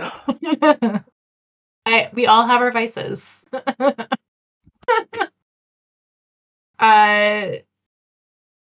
Sixels, Kel, I saw you guys typing. You keep typing. I'll read your responses once they're there. Sidehammer, you wanted to chat? Yeah, I personally can't wait to see the either the commission or the fan art of the horns across the sky.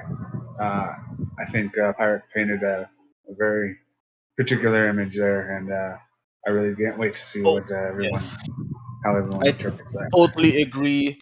That was pure awesomeness. Yeah. Especially, I think, what's the name of the satyr again? Wofia. Wofia. She's the only one who noticed that other people could see them? I guess? Because Yeah, she started waving, thing. and the other just behaving like the horns, Syria hanging over, hanging over the sled. Here's the thought. Everyone keeps commenting about the fact that they need a rogue. Well, one of the big things with rogue is that they can, see and not be seen. Do you think that she could maybe, if Wofia takes that rogue route with a whole, being able to see everything, I feel like that she could slot into the rogue class.